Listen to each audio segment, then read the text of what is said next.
first question for Steph. Hi, Steph. You guys have won 26 consecutive playoff series where you guys have won at least one game on the road. What is it that you guys are able to like just weaponize your opponent's court? I think we always know how to just find a way to win games, no matter what style it is, high scoring, low scoring, defensive battle, shootout, whatever it is. We find another level of grit and determination, and it's an ability to find a way to get it done, and be in hostile environments where you get tested, you get pushed, you know, and our experience kind of shows at the right time. So obviously, in this situation, it's a must for us to win a championship, and we got to be up for that task. Brandon on the right. Steph, Steph was good. Brandon Scoopy Robinson, Valley Sports. Um, Clay talked about how he watched, or has recently watched, as of I guess a day or so, YouTube videos to kind of get some motivation going, shooting wise. Of himself? Y- Is that what he's insinuating? yeah, All the best do that. No, I like that. I like that. you make mention that all the best do it. Who outside of yourself do you watch on YouTube shooting? That's a great question. Uh, go back and watch Ray Allen clips. Obviously Reggie, Seth Curry. Uh, who else I watch? That's the top of the list. Might throw some old Virginia Tech Del Curry highlights in without the 3-point line. But other than that, you're kind of just watching a lot of just film of other games and all that. It's not so much a YouTube thing. It's more just being an NBA fan and just watching Marcus Thompson. Unbelievable. I'm calling you out. It's like when you're in church and like the pastor's giving a sermon and you over there with your phone. You just more so just being an NBA fan and just consuming as much basketball as possible, and you start to get motivated and inspired by all different type of people.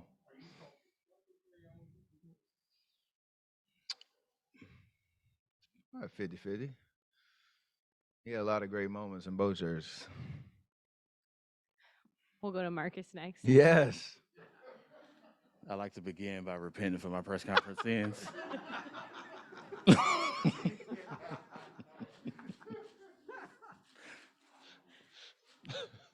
Two questions for you. One, is there any, I mean, you're a basketball historian. Is there any feel or juice from you're about to play a finals game in Boston against the Celtics, like as an NBA head? What does that feel like? I don't know why this keeps going off. It's my daughter. She needs to stop. Don't blame it on the kids. It is. It is. And then, see? I don't know. So, and then secondly, why do you think Gary Payton has become such a beloved figure so fast? Like, what is it about him? I don't know why this is happening. I think I'll start with GP. Like,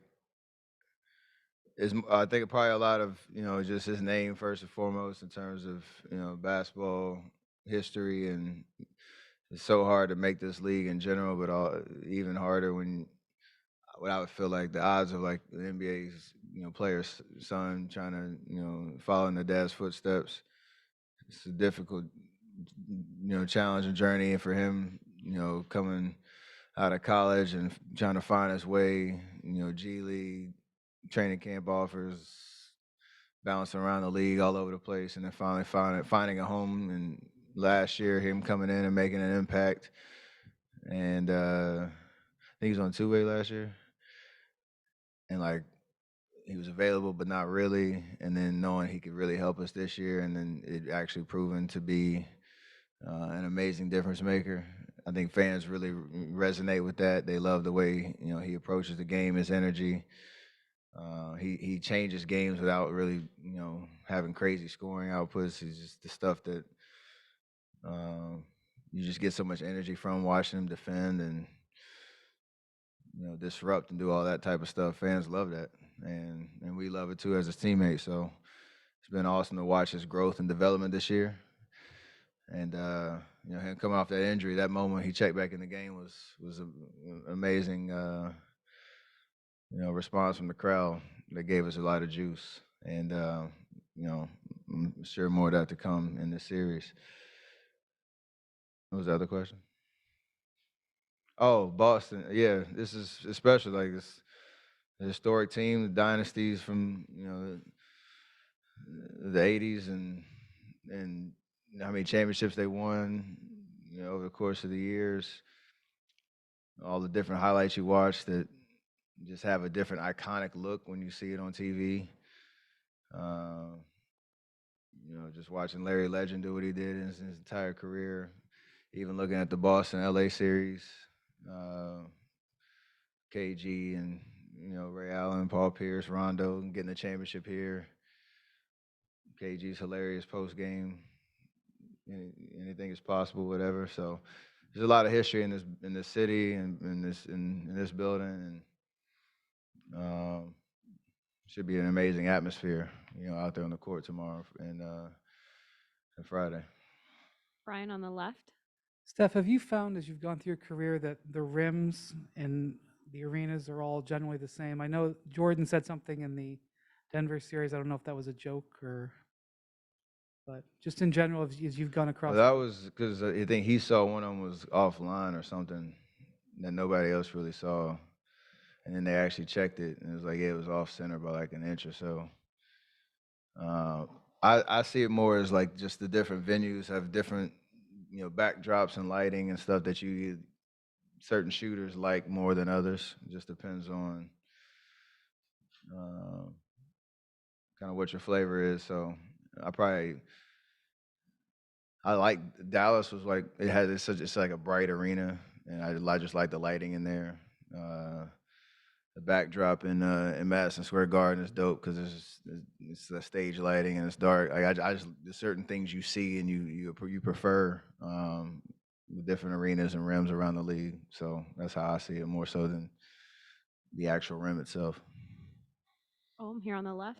Steph, Young Music, ESPN. I think you can forgive Marcus. Yesterday was his birthday, so he's getting old. So, I was wondering, there are not many teams that have two great all-time shooters like you and Clay. When one of you guys might be in a little bit of a slump, do you guys talk to each other? Do you guys give each other tips, or is it an unspoken thing?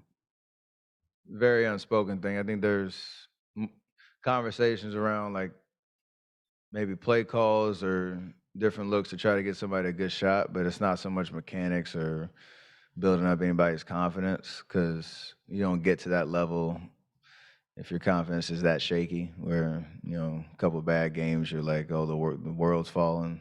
And we both understand that vibe. You don't want to, and honestly, you don't really want to hear anything about it if you're going through it yourself, because at any moment you can spark yourself to get back on track and get out of it. So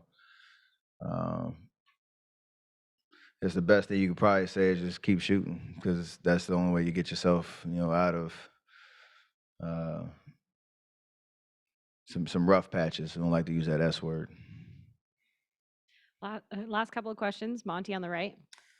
Stephen, you watched Clay the first two games, and he hasn't shot the ball as well as he can. But knowing his history, do you have a certain, I don't know, peace of mind or whatever, in knowing that what has happened the first two games is going to stop at some point? History with him has shown there's no predictor to when he can just take it to another level. Regular season playoffs, he's always just found a way to get himself going and to especially in the playoffs, just to make an impact that's loud. Usually, it's really loud, and his demeanor never really changes. It's not really something you can just look at and be like, oh, if you saw him right now, you think he's averaging 50 in this series. Like he's got just a very confident look about him, and that's the best thing about him. It's all about the work you put in. It's about the mindset. He doesn't need any teaching points on that, and so that's why there's so much confidence that at any moment he can go off. Last question, Joe here in the middle. Hey, Steph. I wanted to go off topic here a little bit.